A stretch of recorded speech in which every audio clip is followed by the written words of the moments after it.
ಲೈಫ್ನಲ್ಲಿ positive ಆಗಿ think ಮಾಡೋದು ತುಂಬಾ ಇಂಪಾರ್ಟೆಂಟ್ ಆಗುತ್ತೆ. ಐ ಅಂಡರ್ಸ್ಟ್ಯಾಂಡ್ ನಾವು ಪಾಸಿಟಿವ್ ನೆಗೆಟಿವ್ ಎರಡು ಥರನೂ ಥಿಂಕ್ ಮಾಡ್ತೀವಿ. ಬಟ್ ಆದಷ್ಟು ನಾವು ಟ್ರೈ ಮಾಡಿ ಪಾಸಿಟಿವ್ ಆಗಿ ಥಿಂಕ್ ಮಾಡೋದನ್ನ ಅಭ್ಯಾಸ ಮಾಡಿಕೊಂಡ್ರೆ ತುಂಬ ಹೆಲ್ಪ್ ಆಗುತ್ತೆ. Because positive can change your whole life. ಅದು ಯಾವ ಥರ ಬೇಕಾದ್ರೂ ನಿಮಗೆ ರಿಫ್ಲೆಕ್ಟ್ ಆಗ್ಬೋದು.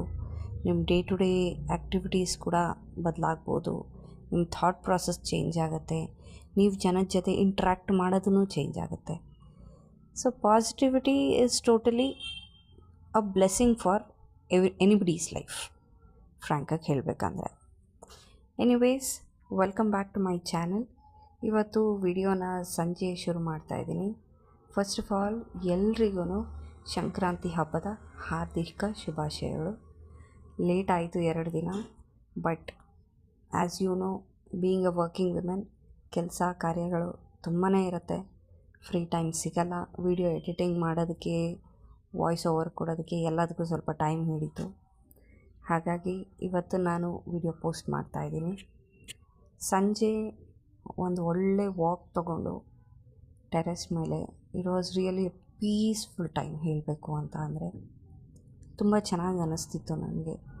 ಆರಾಮ್ಸೆ ಓಡಾಡಿಕೊಂಡು ಟೆರೆಸ್ನಲ್ಲಿ ಆ ವಾತಾವರಣ, ಆ ಗಾಳಿ, ತಂಪು ಗಾಳಿ, and it is all like ಎಲ್ಲ ಪಕ್ಷಿಗಳು ಗೂಡಿಗೆ ಸೇರೋ ಟೈಮು ತುಂಬ ಚೆನ್ನಾಗಿತ್ತು ಹೇಳಬೇಕಂದ್ರೆ. ಸೊ ಆ ವಾತಾವರಣನ ಎಂಜಾಯ್ ಮಾಡಿಕೊಂಡು ಅಕ್ಕಪಕ್ಕದವರು ಗಾಳಿಪಟ ಹಾರಿಸ್ತಾಯಿದ್ರು. ಆ ಗಾಳಿಪಟ ಹಾರಿಸೋದು ಇನ್ನೊಂದು ಖುಷಿ.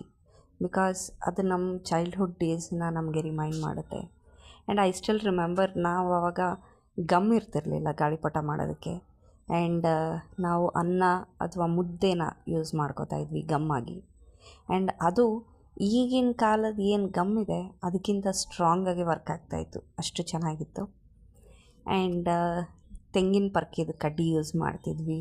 ನ್ಯೂಸ್ ಪೇಪರ್ ಯೂಸ್ ಮಾಡ್ತಾಯಿದ್ವಿ ಗಾಳಿಪಟ ಮಾಡೋದಕ್ಕೆ. ತುಂಬ ಚೆನ್ನಾಗಿತ್ತು. ಚೈಲ್ಡ್ಹುಡ್ ಡೇಸ್ ಮತ್ತೆ ಬರಲ್ಲ ವಾಪಸ್ಸು. But it was really wonderful. ಇವತ್ತು ನನಗೆ ರಜಾ ಇತ್ತು, ಮಕ್ಕಳಿಗೆ ರಜಾ ಇರಲಿಲ್ಲ. ಸೊ ಮಕ್ಕಳಿಗೆ ರಜಾ ಇಲ್ಲದೆ ಇರೋ ಕಾರಣ ನಾವು ಎಲ್ಲೂ ಹೊರಗಡೆ ಹೋಗೋದಾಗಲಿ ಓಡಾಡೋದಕ್ಕಾಗಲಿ ಏನು ಮಾಡೋಕ್ಕಾಗಲಿಲ್ಲ. ದೇವಸ್ಥಾನಕ್ಕೂ ಅಷ್ಟೇ ಬೆಳಗ್ಗೆ ಇಬ್ಬರೇ ಹೋದ್ವಿ ಬಂದ್ವಿ. ಆ್ಯಂಡ್ ಇನ್ಫ್ಯಾಕ್ಟ್ ಮಕ್ಕಳು ಎಳ್ಳು ಬೆಲ್ಲನೂ ಕೂಡ ತಿನ್ನಲಿಲ್ಲ. ಅಷ್ಟು ಹರಿಬರಿಯಲ್ಲಿ ಸ್ಕೂಲಿಗೆ ಹೊಟ್ಟೋದ್ರು. ಆ್ಯಂಡ್ ನಾನು ಹೋಲ್ ಡೇ ನಾರ್ಮಲಾಗಿ ಮನೆ ಕ್ಲೀನಿಂಗು ಅದು ಇದು ಸಣ್ಣ ಪುಟ್ಟ ಕೆಲಸ ಮಾಡಿಕೊಂಡು ಟೈಮ್ ಪಾಸ್ ಮಾಡಿದೆ. ಆ್ಯಂಡ್ ನೆಕ್ಸ್ಟ್ ಡೇಗೆ ನಾನು ಆಫೀಸ್ಗೆ ಹೋಗಬೇಕಾಯಿತು.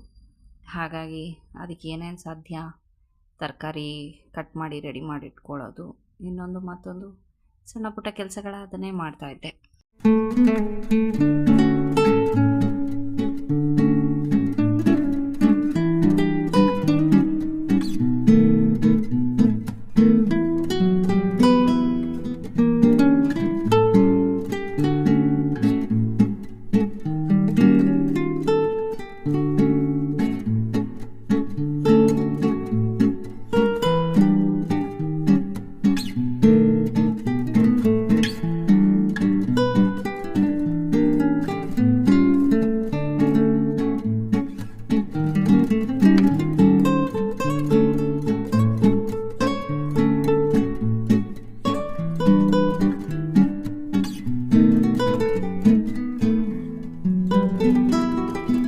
ಸಂಜೆ ಮಕ್ಕಳೆಲ್ಲ ಬಂದಾದಮೇಲೆ ದೇವಸ್ಥಾನಕ್ಕೆ ಹೋಗಿ ಬರೋಣ, ನಮ್ಮ ಏರಿಯಾನಲ್ಲಿ ಮಾರಮ್ಮ ದೇವಸ್ಥಾನದಲ್ಲಿ ತುಂಬ ಪ್ರೋಗ್ರಾಮ್ ಚೆನ್ನಾಗಿರುತ್ತೆ ಅಂತ ಹೊರಟ್ವಿ.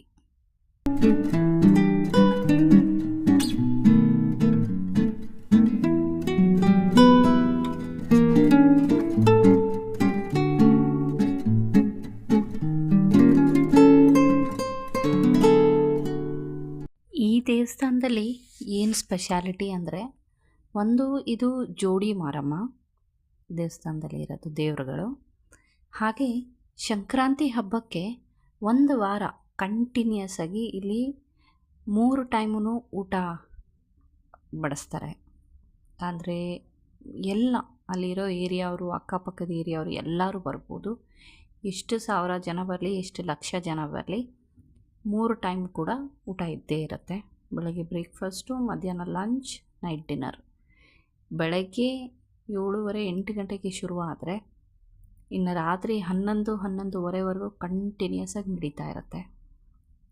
ಆ್ಯಂಡ್ ಅವ್ರು ಯಾವುದೂ ಇಷ್ಟು ಯಾಕೆ ತಿಂತೀರಾ, ಅಷ್ಟು ಯಾಕೆ ತಿಂತೀರಾ, ಅದು ಯಾಕೆ ಇದು ಯಾಕೆ ಅಂತ ಏನೂ ಕ್ವೆಶ್ಚನ್ ಮಾಡಲ್ಲ. ಯಾರು ಎಷ್ಟು ಸಲ ಬೇಕಾದರೂ ಹಾಕಿಸ್ಕೋಬೋದು, ಎಷ್ಟು ಬೇಕಾದರೂ ಊಟ ಮಾಡ್ಬೋದು. ಜೋರು ಜಾತ್ರೆ ಥರನೇ ನಡೆಯುತ್ತೆ. ಇದು 1 ವಾರ ಈ ಥರ ನಡೆಯುತ್ತೆ, ಸಂಕ್ರಾಂತಿ ಹಬ್ಬದ ಟೈಮ್ನಲ್ಲಿ ಮಾತ್ರ. ಸೊ ನಮಗೆ ಇದನ್ನು ನೋಡೋದಕ್ಕೆ ತುಂಬ ಖುಷಿ ಆಗುತ್ತೆ. ಬಿಕಾಸ್ ಆ ಜಾತ್ರೆ ಥರ ವೈಬ್ಸು ಈಗಿನ ಕಾಲದಲ್ಲಿ ಬೆಂಗಳೂರಲ್ಲಿ ನೋಡೋದು ತುಂಬ ಕಷ್ಟ, ತುಂಬ ಕಮ್ಮಿ ಸಿಗುತ್ತೆ ನಮಗೆ. ಸೊ ಈ ಏರಿಯಾನಲ್ಲಿ ಏನೋ ಆ ದೇವ್ರದ್ದು ಪದ್ಧತಿನ ಅಥವಾ ಹಳೆಯ ಕಾಲದವರು ಮಾಡ್ಕೊಂಡು ಬಂದಿರೋ ಪದ್ಧತಿ ಏನೋ ತುಂಬ ವರ್ಷಗಳಿಂದ ಅದು ಹಾಗೆ ನಡ್ಕೊಂಡು ಬಂದಿದೆ. ಆ್ಯಂಡ್ ನಮಗೆ ತುಂಬ ಖುಷಿ ಇದೆ ಇದೆಲ್ಲ ನೋಡೋದಕ್ಕೆ. ಆ್ಯಂಡ್ ನೀವು ನೋಡ್ತಿರ್ಬೋದು ಎಷ್ಟು ಜನ ಇದ್ದಾರೆ. ಕಲ್ಚರಲ್ ಆ್ಯಕ್ಟಿವಿಟೀಸ್ ನಡೆಯುತ್ತೆ, ಕಲ್ಚರಲ್ ಪ್ರೋಗ್ರಾಮ್ಸ್ ನಡೆಯುತ್ತೆ, ಆಟಗಳು ಆಡಿಸ್ತಾರೆ, ಅಲ್ಲಿ ಡ್ಯಾನ್ಸ್ ಪ್ರೋಗ್ರಾಮ್ ಎಲ್ಲ ಇರುತ್ತೆ. ದೇವರ ಅಲಂಕಾರ ಅಂತೂ 2 ಕಣ್ಣು ಸಾಲದು, ಅಷ್ಟು ಚೆನ್ನಾಗಿ ಅಲಂಕಾರ ಮಾಡಿರ್ತಾರೆ. ಆ್ಯಂಡ್ ಇದಕ್ಕೆ ಪ್ರತಿಯೊಬ್ಬರೂ ಕಾಂಟ್ರಿಬ್ಯೂಷನ್ ಮಾಡ್ತಾರೆ ಅವ್ರ ಶಕ್ತಿ ಪ್ರಕಾರ. ನೀವು 10 ರೂಪಾಯಿ ಕೊಟ್ಟರು ಅವ್ರು ಯಾರು ಏನೂ ಮಾತಾಡಲ್ಲ. 10 ರೂಪಾಯಿ ಕೊಟ್ಟರು ಖುಷಿಯಾಗಿ ತೊಗೋತಾರೆ, 1000 ಕೊಟ್ಟರು ತೊಗೋತಾರೆ, 1,00,000 ಕೊಟ್ಟರು ತೊಗೋತಾರೆ, ಏನೂ ಮಾತಾಡಲ್ಲ. ಬಟ್ ಅದು ನಿಮಗೆ ಬಿಟ್ಟಿರೋದು, ನಿಮ್ಮ ಪರ್ಸ್ನಲ್ ಒಪಿನಿಯನ್ ಅದು. ಸೊ ಎಲ್ಲ ನಾವು ದೇವ್ರ ದರ್ಶನ ಮಾಡಿಕೊಂಡು ಆಮೇಲೆ ಊಟಕ್ಕೆ ಅಂತ ಹೊರಟ್ವಿ. ಊಟಕ್ಕೆ ಅಂತ ನೋಡಿದಾಗ ಆಲ್ಮೋಸ್ಟ್ 45 ಮಿನಿಟ್ಸ್ ಕಾದಿದ್ದೀವಿ. ನೀವು ನೋಡ್ತಿರ್ಬೋದು ಎಷ್ಟು ರಶ್ ಇದೆ, ಕ್ಯೂ ಇದೆ. ಆ್ಯಂಡ್ ತುಂಬ ಸ್ಟ್ರಿಕ್ಟಾಗಿ ಇಲ್ಲಿ ಕ್ಯೂನ ಮೇಂಟೈನ್ ಮಾಡ್ತಾರೆ. ಆವತ್ತು ನೈಟ್ಗೆ ನಮಗೆ ಬಿಸಿಬೇಳೆಬಾತ್ ಇತ್ತು, ಚಾಕ್ಲೇಟ್ ಬರ್ಫಿ ಇತ್ತು. ಆ್ಯಂಡ್ ಬಿಸಿಬೇಳೆಬಾತ್ ಚಾಕ್ಲೇಟ್ ಬರ್ಫಿ ಜೊತೆ ಅನ್ನ ಸಾಂಬಾರು, ಮೊಸರನ್ನ ಇದೆಲ್ಲ ಇತ್ತು. ತುಂಬ ಅಂದರೆ ತುಂಬ ಟೇಸ್ಟಿಯಾಗಿತ್ತು. ನಾನು ಮಾತ್ರ ಸಂಕ್ರಾಂತಿ ಹಬ್ಬದ ಟೈಮ್ನಲ್ಲಿ ಈ ಥರ ಊಟ ಮಿಸ್ ಮಾಡ್ಕೊಳ್ಳೋದೇ ಇಲ್ಲ ದೇವಸ್ಥಾನದಲ್ಲಿ. ನಾನು ಖುಷಿಯಾಗಿ ಹೋಗಿ ಅಟ್ಲೀಸ್ಟ್ 2 ಡೇಸ್ ಆದ್ರೂ ಊಟ ಮಾಡಿ ಬರ್ತೀನಿ. ಬೆಳಗ್ಗೆ ಮಧ್ಯಾಹ್ನ ಅಂತೂ ಆಗಲ್ಲ, ಬಿಕಾಸ್ ನಾವು ಆಫೀಸಲ್ಲೇ ಇರ್ತೀವಿ. ನೈಟ್ ಅಂತೂ ಮಿಸ್ ಮಾಡಲ್ಲ, ಖುಷಿಯಾಗಿ ಹೋಗ್ತೀನಿ.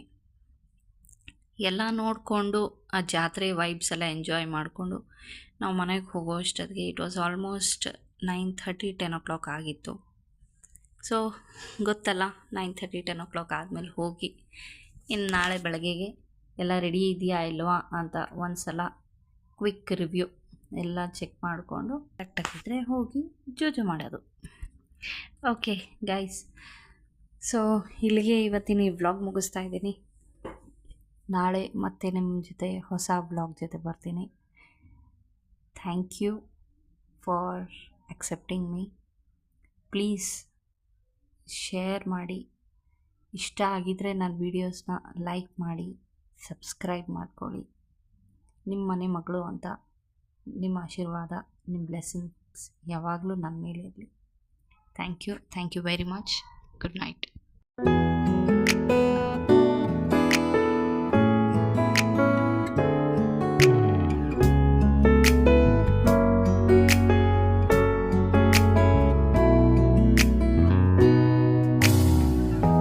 햇살이 너무 좋았어.